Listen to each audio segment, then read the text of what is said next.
Hello everyone, thanks for my name. I just wanted to take you through how to draw, build and rig a hand. This is a new technique I've just kind of discovered myself over the last couple of days, and I thought I'd share it with you. Um, just because there's a lot to do, since I'm starting from scratch, I'm going to use a lot of shortcuts, and I'm going to be using scripts such as Mike Kelly's Swiss Army point tool.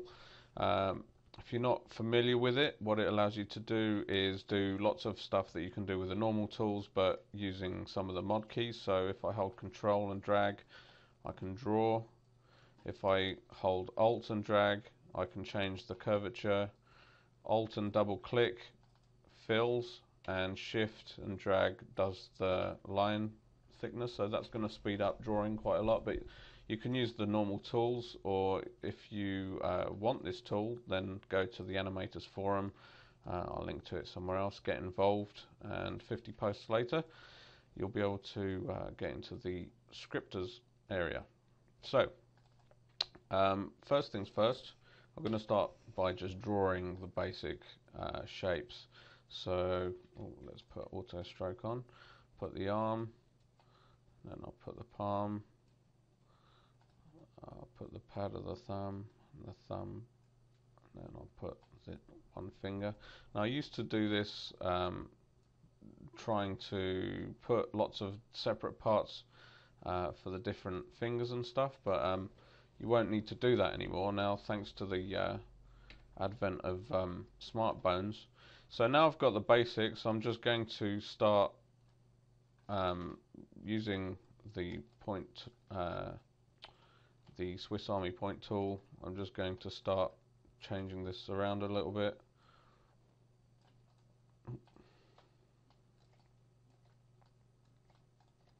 Usually I wouldn't include all this part in my video, but then I get YouTube comments asking me to share this part of the videos as well, so I'll try and work as fast as I can.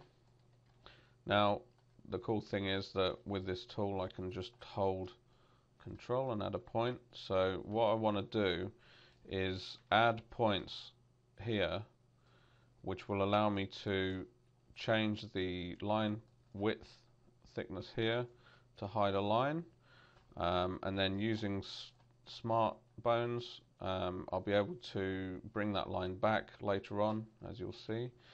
So what I'm going to do is add another point here, change the curvature,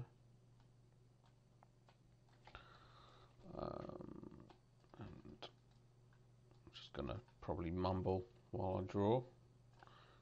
I might want another point here.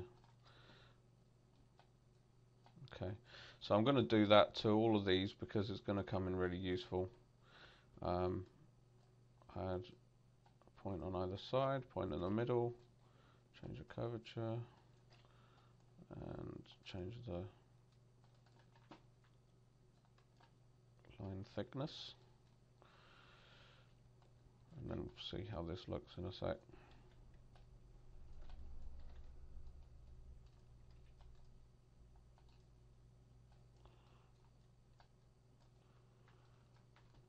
Should probably put some music on or something, shouldn't I, while I'm doing this? So, get in there. Just going to change this around a little bit. Oops.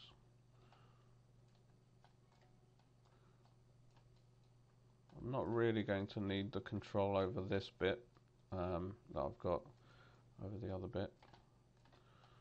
Like, I don't need to do this line thickening stuff over here, but oops, go back out. How's that looking? Now what I might do is add some knuckles, which won't be obvious to begin with, but they will come in handy.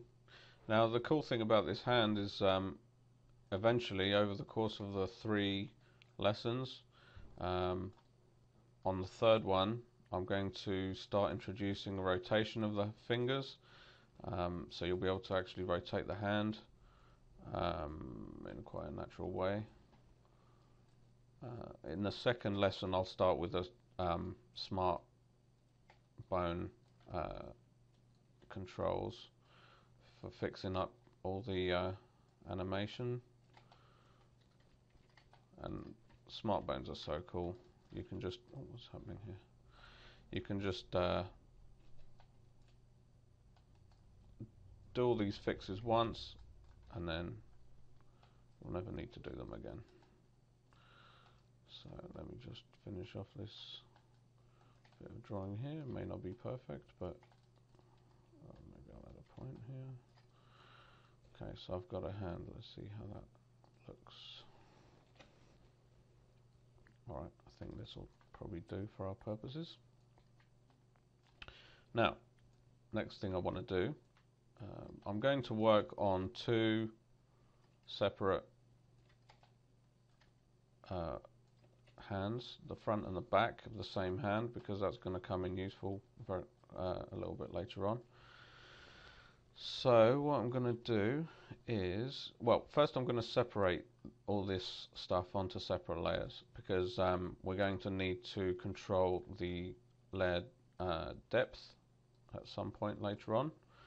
So what I'm going to do is I'm going to duplicate this layer as many times as I need. So this is going to be the arm, and then the palm,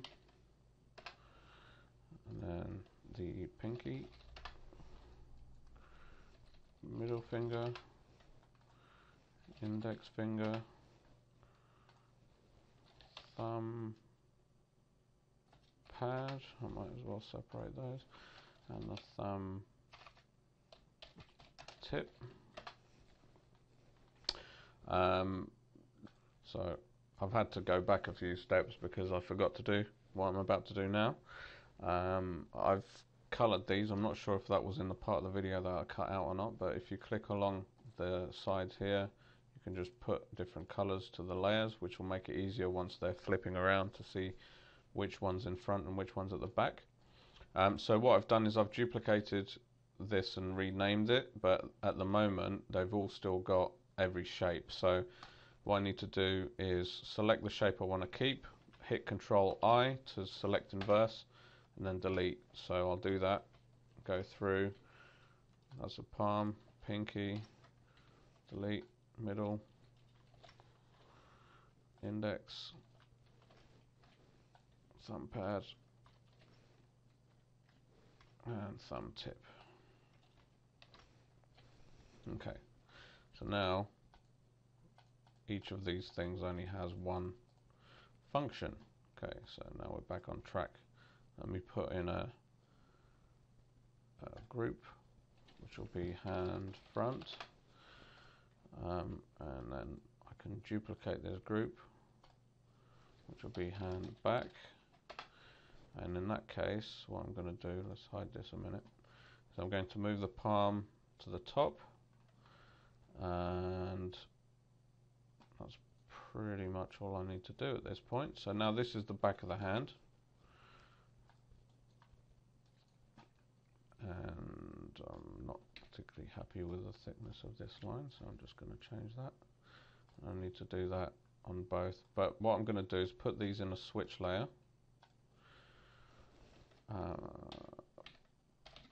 Which normally I would put inside a bone layer, but as you may or may not know, you can actually put bones in the hand layer, so just to make life easier for this purpose. So here we go. So now I'm switching back and front, and this will have implications later on, but what I'm going to do is go to part 2 now, where I'm going to start rigging.